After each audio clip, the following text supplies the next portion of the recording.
paid, plus one commercial.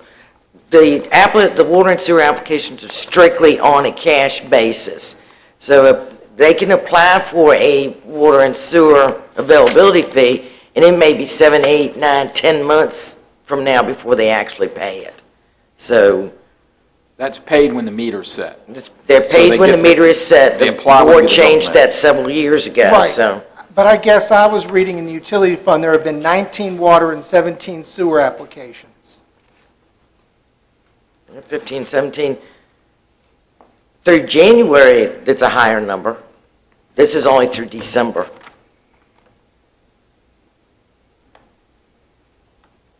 We are several higher for January, yes. I guess I was just doing the math. We're at 296,500 if you, I was just doing the math, looking at, and you said the availability fees were 970,000. We applied Lake Caroline availability fee to the water availability fee because that's where it needed to be booked. And that was how much? 179,000. 179,000. That's the one large commercial. That's the one large commercial. Would that take us to 900 and, for year to date, 614,000?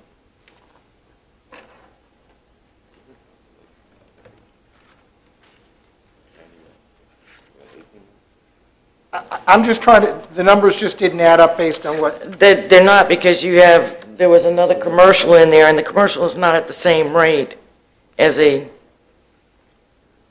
normal 8,000 or 8,500. I'm just looking at availability fee, 614,497. I can't make that number work.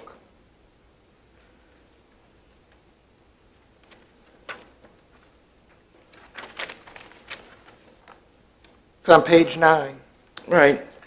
I'd have to give you an actual breakdown. Okay. To make that, because like I'm saying, if there was another commercial in there, it wouldn't be exactly 8,000 or 8,500 even. Okay. It could be odd dollars. That's why I did the math on the 19 and the 17, and then even if you add 180 to that, can I just get a breakdown on that? Sure. And I'll leave it at that.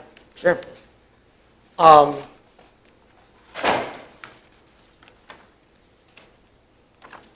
have one more.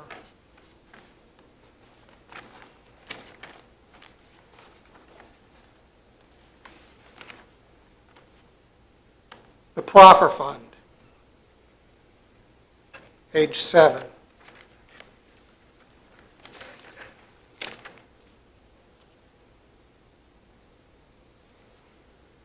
And I guess this goes, what we were told is we had $25,000 for the YMCA payment that came from somewhere. That $25,000 that you said is contributed for the YMCA, right, is recorded in your debt retirement fund. It's not recorded in the proffer fund. The proffer fund's the money from new homes that are constructed in Ladysmith Village, the YMCA proffer. So, but we also have a transfer from the general fund, so it's not. That transfer from the general fund has to do with the decision the board made before I left to go on my surgery to transfer the money for the Route 639 project, the second part of that project. Yeah, but that didn't come out of the proffer fund. They came out of the general fund because we used this money to pay for the Ladysmith Library. The transfer from general fund is a revenue coming into the proffer fund. Okay, then I'm back to which is to cover the second part of the Route 639 project at some point in time. No, what we did though is we took the money that we took money from the proffer fund to pay off the Ladysmith. The first half that we owed on the Ladysmith Library was $497,000. Which is part of the $519,000 in expenditure from the proffer fund to the debt retirement fund.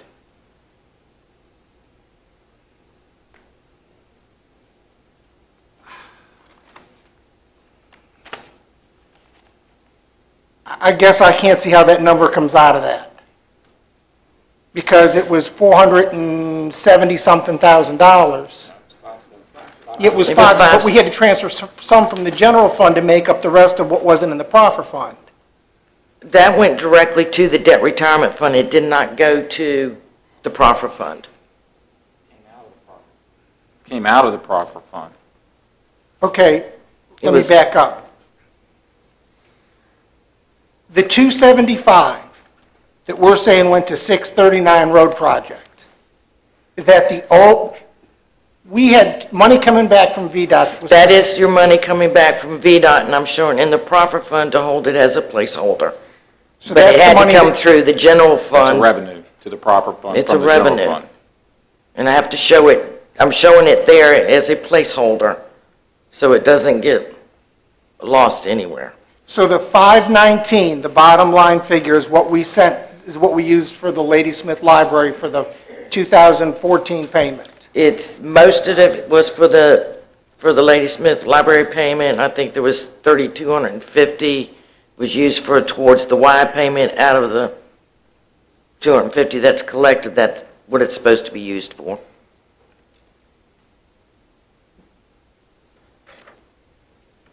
We'll give you a line by Can we line get a, breakdown. can we get of a that. breakdown of this? Because I'm lost as to what was, I know that we spent 275 from the general fund for the Ladysmith project. I know that we had money coming back that we were going to put back in the profit fund to make a payment for the Ladysmith Library. So I'm just trying to reconcile those numbers looking at what I have here. Can we get a breakdown of that? Sure. Okay. And page, if you go up to page 6,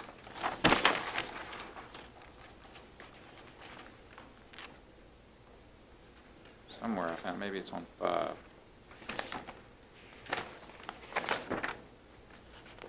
I found that 25,000. 25,000 is on page, should be on page 7 No, I want to see the page. in the debt retirement fund. Yeah, there it is.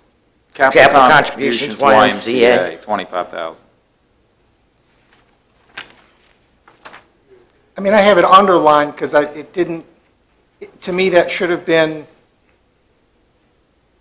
That was to go against the debt service payment, so Right. it went to the debt It's a service revenue. fund. That's a revenue on the, in the debt retirement fund from the capital contribution.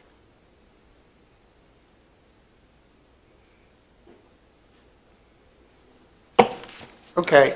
Can I get a breakdown on these others? Sure. Thank you, Mr. Chairman. You're welcome. Mr. Akers? Mr. Underwood? No, sir, Mr. Chairman, no Mr. questions. Black? No, sir, Mr. Chairman. Mr. Thomas? One quick one, Mr. Chairman. Ms. Hatcher, it says that the revenue funds, the school fund is only $15 million of their $42 million budget. As I've noted, not all the transfers have been recorded, so I can't give you the perfect number for that. But that's 30%, and the county gives 11 or 12 million day The one. transfer has not been recorded, so I had no way to figure that into my The numbers. county doesn't handle that. Excuse me? The county does not handle that transfer. It's handled by a constitutional officer.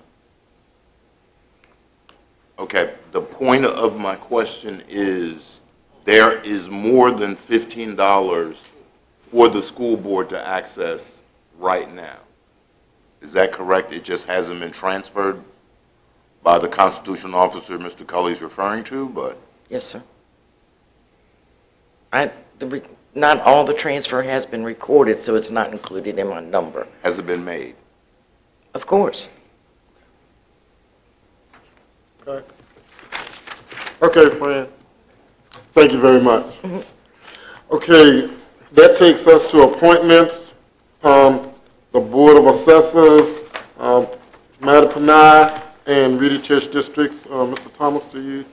My appointee could not serve because of the daytime requirements. I read that. And the appointee that I thought I had today said they would not serve. I know there's a training session February 18th. Right. I would like the board's indulgence to find a person and send them to that training session if that's allowed, and then make the official appointment at our meeting in March. I have no problem with that if the board agrees. You have to get them into the training, so you really don't have a whole lot of choice. Right. Right. Okay. Or we do the training after work, so my original appointee could make it, but that's another story. No. Okay, So, just, okay. if you find someone, just. I will, just I will so- get someone this week, and they'll be at the training next week. Okay. Mr. Underwood, do you? Mr. Chairman, my appointee declined, so I will have to try to find someone before that training date. So, And you can do the same thing? You yes, can sir. send them. I'll follow suit with Mr. Thomas. Okay. Thank you. All right, that takes us to the consent agenda, items A through F. Are there any items on the consent agenda that any board member would like to pull? If not, we can entertain a motion to approve the consent agenda, items A through F as presented. Motion is in order. So move, Mr. Chairman. Been moved and, do I hear second? And second, that we would approve the consent agenda, items A through F as presented. All in favor, let it be known by saying aye. Aye. All opposed, the motion carries unanimously. We are a little late, and that takes us to public comments, which really should start at 7:30, but we're going to take a 10-minute break, if it's all right, and we'll come back at 8 o'clock. Ready? Yes, sir.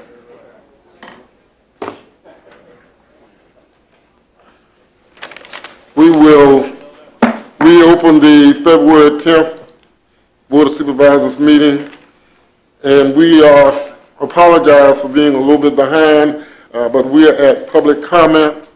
So at this time, if there are any citizens who would like to approach the board on any issue that is not a public hearing, please approach the podium at this time.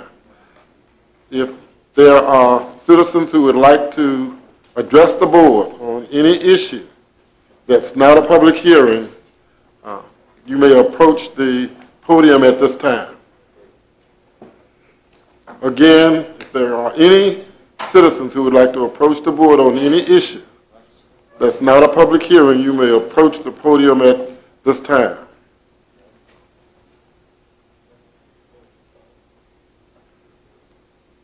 Seeing no one with the intent to speak, I will close the public comment section of the meeting.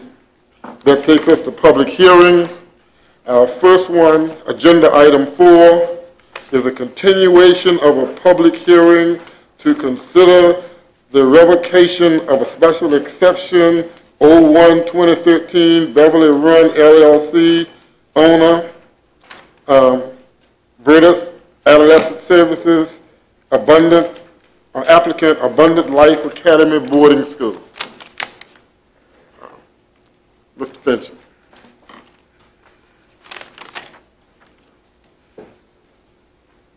Mr. Chairman, members of the board, your first public hearing tonight is the public hearing related to the revocation or consideration of the revocation of SPX 01-213.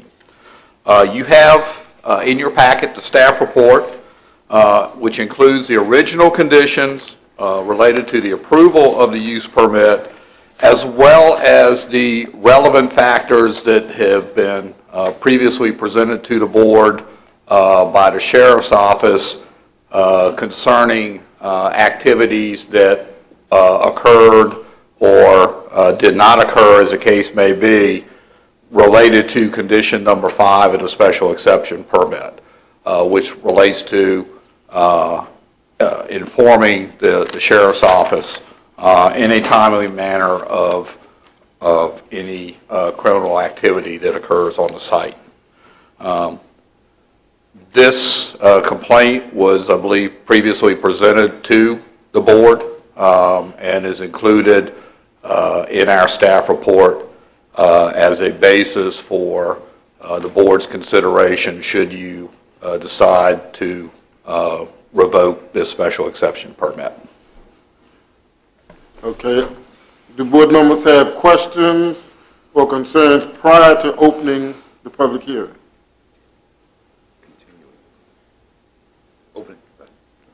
All right, seeing no one, at this time I will open the public hearing or the continued public hearing on the consideration or revocation of the special exception permit 01-2013 Beverly Run LLC owner, Abundant Life Academy.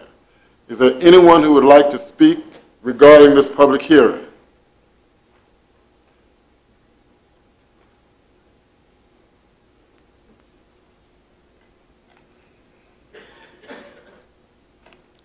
Mr. Chairman, Sharon Carter, Yes, good your evening. Commissioner of Revenue. Right. Abundant Life has not complied with state law or county law in several areas. They have not complied with our State Corporation Commission, and they have not complied with our personal property laws. It has been a struggle with no true cooperation, and I just want to bring that to your attention. Thank you, Ms. Carter. Is there anyone else who would like to speak regarding this public hearing?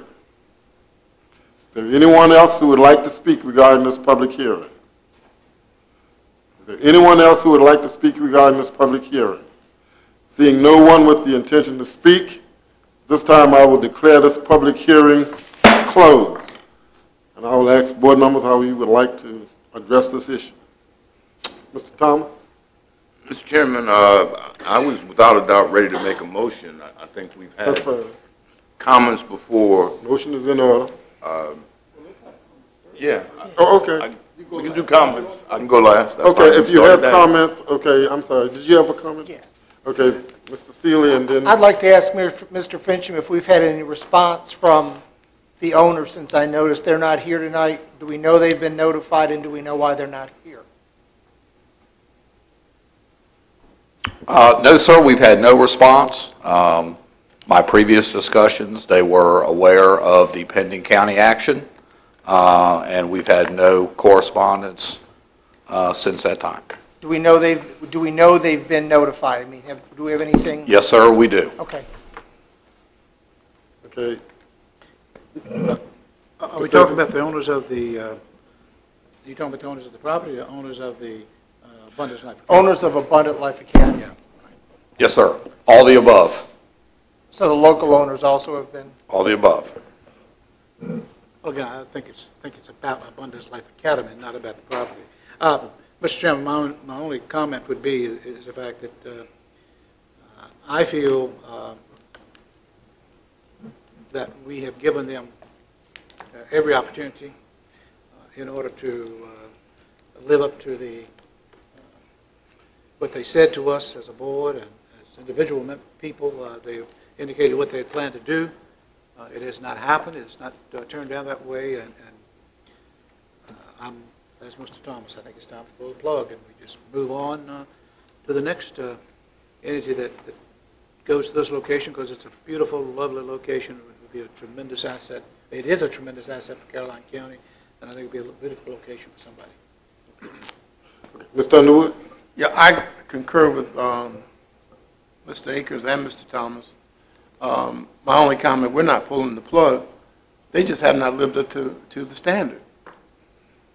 We set everything in place. They came here.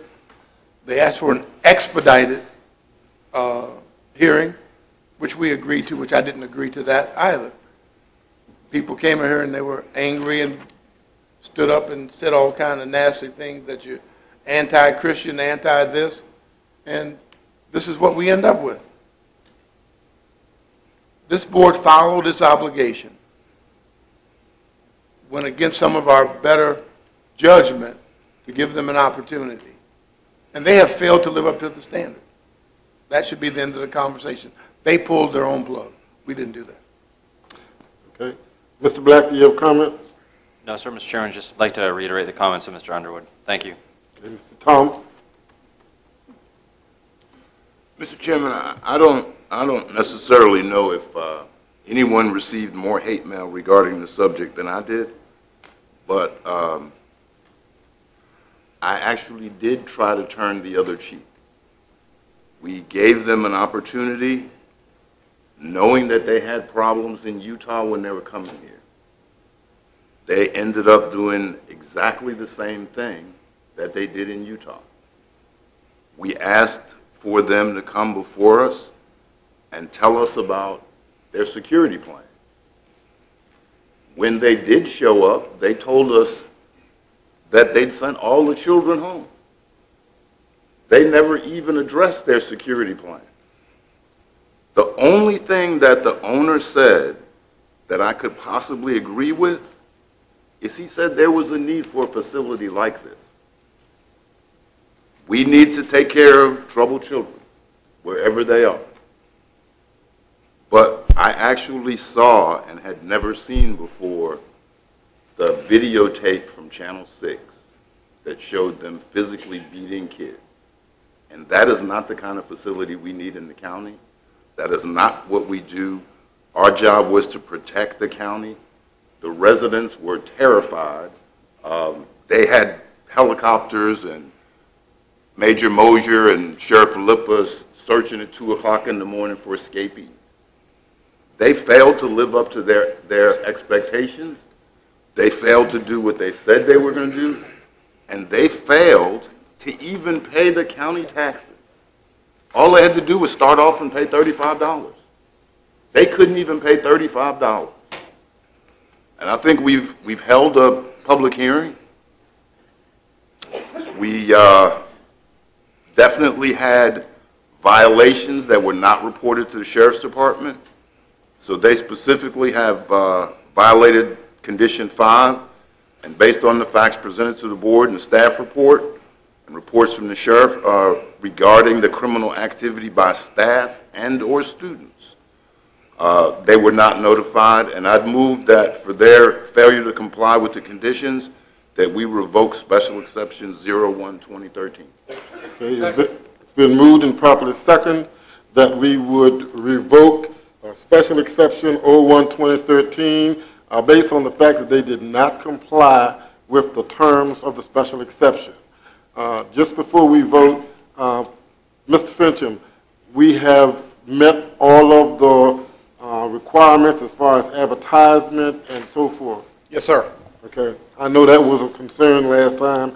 Just before we vote, I want to make sure that we've done that. Hearing that, all in favor of the motion as stated, let it be known by saying aye. Aye. All opposed, the motion carries unanimously. That means the revocation of Special Exception 2013.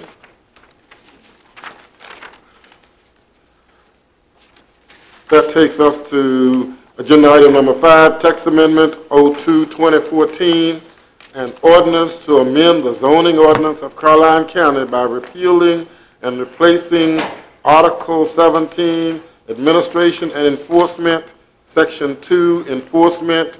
The purpose of this text amendment is to change the section title to Administration and Enforcement and add paragraph C requiring satisfactory evidence that any delinquent real estate taxes have been paid prior to the initiation of any application for special exception permit, variance, rezoning, or land disturbing permit.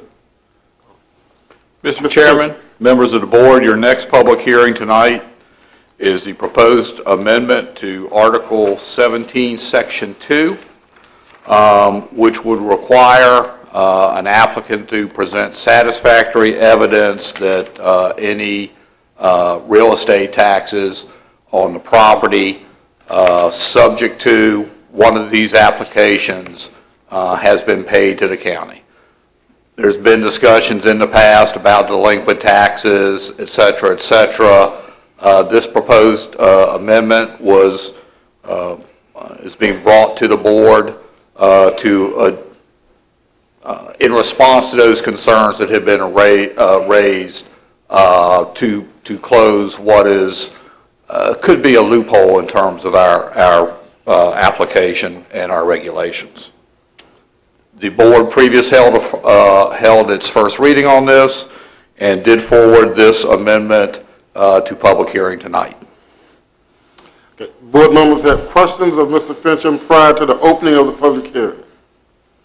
Not, we will open public hearing, text amendment 02-2014, an ordinance to amend the zoning ordinance of Caroline County by repealing and replacing Article 17, Administration and Enforcement, Section 2, Enforcement. I declare the public hearing open. Is there anyone who would like to speak regarding this matter? Is there anyone who would like to speak regarding this text amendment? Is there anyone who would like to speak regarding this text amendment? Seeing no one with the intention to speak, I declare this public hearing now closed. And I will ask the board if they have questions. Well, just before that, Mr. Fincher.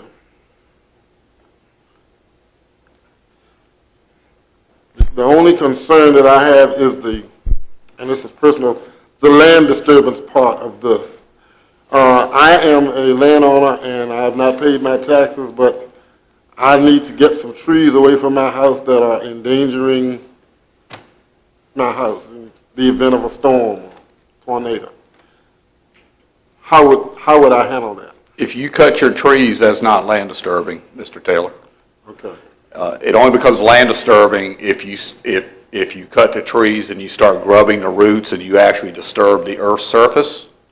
At that point in time, it becomes potentially a land disturbing activity, depending on the amount of land area that's actually disturbed. Okay. But I could remove the trees. You could remove the trees, you can cut them down, you could leave the stump there. That does not qualify as a land disturbing activity. Okay. All right. Other questions? Board members have other questions regarding Mr. Black? I just got one question on this. If I am a Caroline County resident and I owe the county $15,000 in personal property, this says real estate. Yes, sir. So I owe the county $15,000 in personal property because I get heavy machinery and so forth, whatever. I can still apply for the special exception? Yes, sir. Your permit runs with the land. Your zoning application or your development application runs with the land, not with your personal property. So it's based upon the land itself. Any taxes due thereon. Does any, I mean, can you do that with personal property, or is that not in violation of state code? I would have to check with the county attorney. The section that we cited and prepared this ordinance under was specifically authorized under the zoning regulations of the state code. I'm not aware of any section of the code that would allow this as personal property, but we can check with the county attorney's office to see if that's authorized.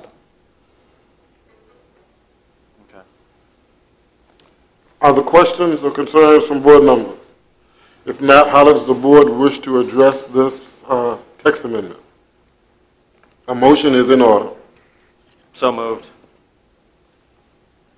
Second.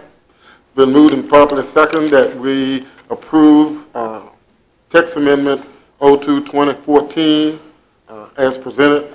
All in favor, let it be known by saying aye. Aye. All opposed, the motion carries unanimously. That takes us to agenda item number 6, text amendment 03-2014, an ordinance to amend the zoning ordinance of Caroline County by amending Article 2, Section 2, definitions to add a definition for temporary quarters. Mr. Fincher.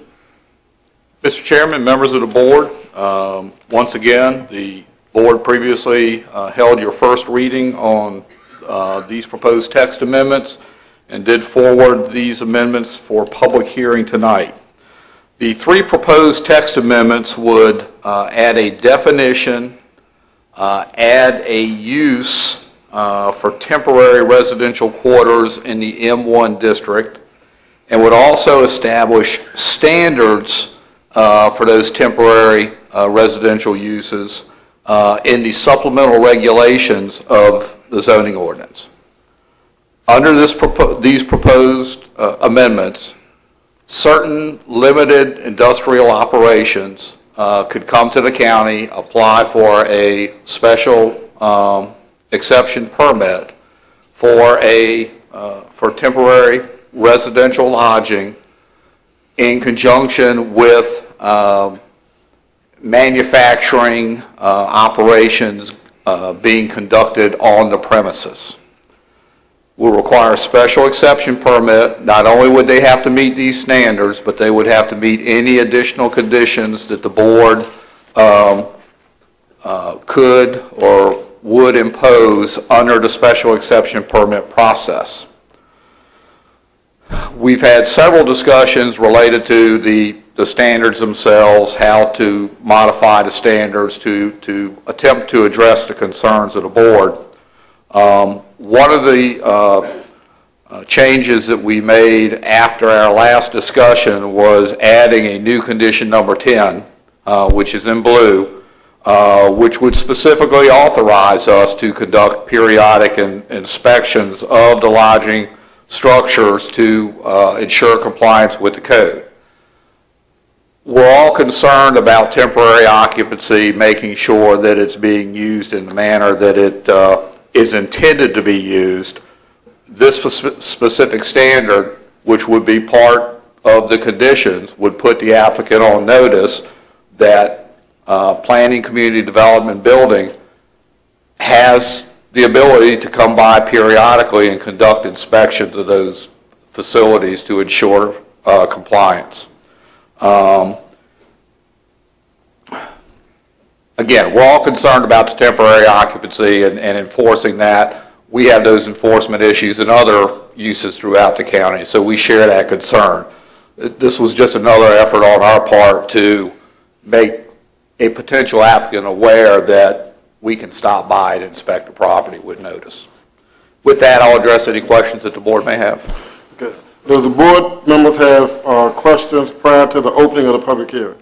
One quick one. Mr. Fincham just stated we can stop by with notice. It doesn't say with notice on condition 10. No, I think we would give them notice. I'm not talking about a month in advance, but it's a secured facility.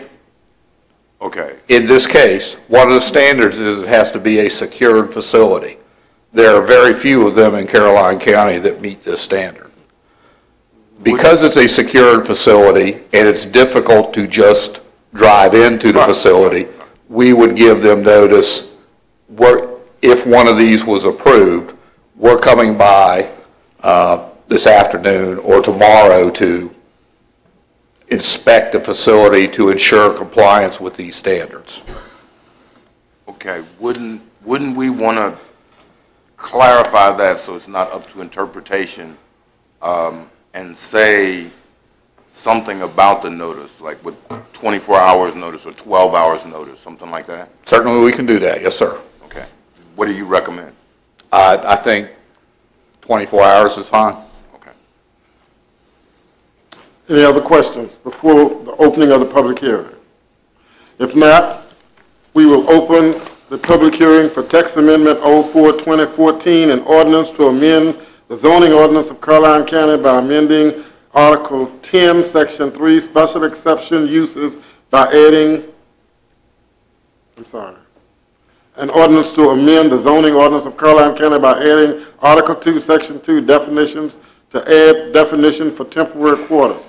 Question, can we do all of these at one time, or do we need to do them separately? Open them all at the same time. Okay. Separate motion. Okay, and I will also open the text of the public hearing for text amendment 04-2014 and text amendment 05-2014. Is there anyone who would like to speak regarding these text amendments? State your name, please, and your district if it's applicable. Good evening, I'm George Spinner and I live in the Mattaponi district. The only question I had, I have not read through the text amendment, was a clear definition of what temporary means. Are we talking days, are we talking weeks, are we talking months? That's all I ask. Okay. Thank you. Is there anyone else who would like to speak regarding these text amendments? Is there anyone else who would like to speak regarding these text amendments? Final time, is there anyone else who would like to speak regarding these text amendments? Seeing no one with the intention to speak, I will now close the public hearing at this time. Mr. Finch. Well, okay. Can you just review what's meant by temporary in this particular text amendment?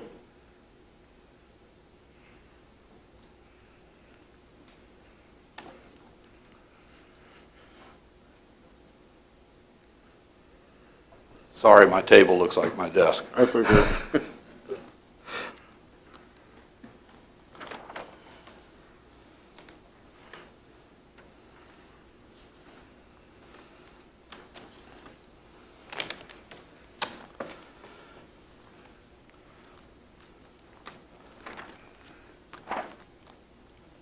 I think we have two issues. Number one, definition of temporary quarters is simply a building or buildings designed and constructed for temporary lodging of individuals conducting bona fide business at an industrial facility.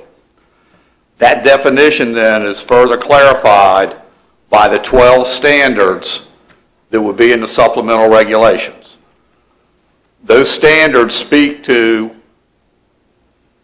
certain physical characteristics of the industry, the fact that it has to be a secured facility, the type of industry uses that are being conducted at that facility, number of calendar days that an individual involved in that bona fide business could reside at the premises.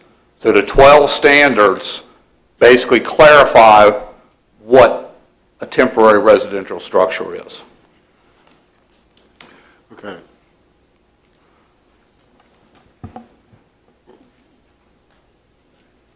One more question. Mr. Fincham, the Planning Commission recommended denial of this text amendment.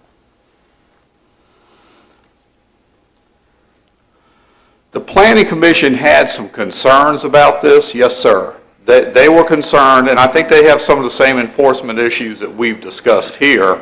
How do we ensure that at the end of the day, it's really used for the purposes that were described and doesn't become more of a permanent type of use, or there isn't a desire down the road to keep the residential use even if the industry itself goes out of business. We've had a number of requests come through for other temporary types of occupancy, and I think we've all struggled with that issue. This is very specific, related to one, maybe two industrial users in the county, and I think we've tried to craft it as narrow as possible. I guess the other question that I would have is, if we were to deny this request, and there were a business who had a legitimate need to house workers on a temporary basis, how would they address that? We'd have to start the process over again. There's This is the second time we've had a similar request for temporary industrial structures. There was one several years ago. And we lost that business. That business is no longer in operation. That business is no longer in operation. I don't know that we can necessarily tie it to this similar request. Right. What you're saying is, you're not saying that we lost the business because they could not provide housing or because they could not provide workers. Yes, sir. I'm not saying that at all. I think we're probably other factors involved there. Okay. Questions, board members? Mr. Thomas? Yeah, I think Mr. Fincham at the end clarified the biggest issue. We lost the business that asked for this before, and he has now said there are only 2 users in the county that would qualify under this restrictive new standard? I think at the most. I can think of one immediately off the top of my head, which was the basis for these proposed amendments. Right, okay. So you have another one somewhere that we don't know about, okay. But the fact that this is a secure facility limits the whole process And I believe the board is aware that this was actually requested by a business in the county that provides quite a bit of revenue. And if it's been restricted enough that only one other business could apply for it, I think it's well that we do it now. Other board members? Mr. Black? No, sir, Mr. Chairman. Mr. Underwood? No comments right now, Mr. Chairman. Mr. Akers? Mr. Chairman, I don't have a problem with what we're trying to do here. My only question is, could we have done the same thing? 'Cause the way I'm reading this is the fact that if someone comes in under this ordinance, it's by right. They can. No, sir, it's by special exception. Okay, special exception. Oh, that's what I was going to ask. So we still have another chance to say no. Okay, I'm fine with it. Mr. Seeley? No questions, Mr. Chairman. How would the board like to handle this text amendment? And we do have to vote on them separately. Mr. Chairman, I will make all the motions if you'd like, but I'll make a motion to approve text amendment 03-2014. Okay, been moved and properly second that we approve text amendment 02-2014, I'm sorry, text amendment 03-2014 as presented. All in favor, let it be known by saying aye. Aye. All opposed, motion carries. Mr. Chairman, I'd move that we approve text amendment 04-2014. Is there a second? Second. It's been moved and properly second that we approve text amendment 04-2014 as presented. All in favor, let it be known by saying aye. Aye. All opposed, the motion carries. Mr. Text Chairman, amendment- I would move that we approve text amendment 05-2014. Second. It's been moved and properly second that we approve text amendment 05-2014 as presented. All in favor, let it be known by saying aye. Aye. All opposed, the motion carries. That takes us to agenda item number 7, an amendment of chapter 103, section 103-43-1 of the Code of Caroline County to eliminate 60-day deadline to file tax return for personal property acquired after January 1. Okay. Mr. Chairman, members of the board, if you recall, this ordinance was adopted as an emergency ordinance at your January 13th meeting. That ordinance expires in 60 days if you don't follow up and adopt a permanent ordinance. That is the purpose of the public hearing tonight. It's been advertised as such.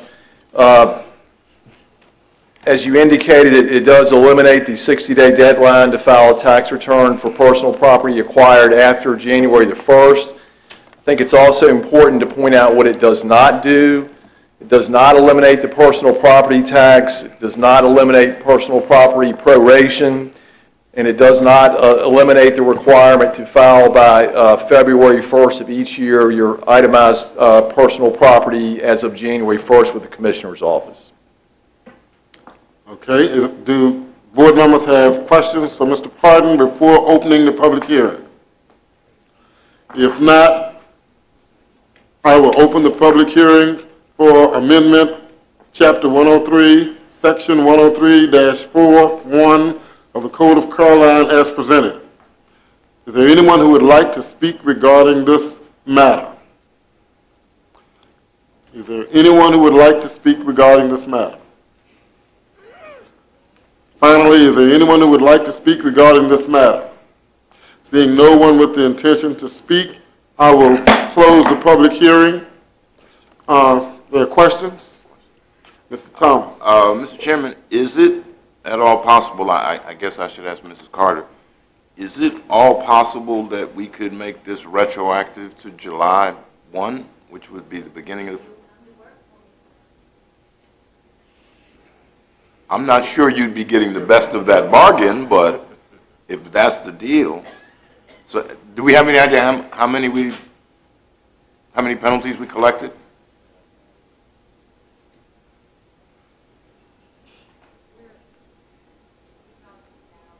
Okay. Okay.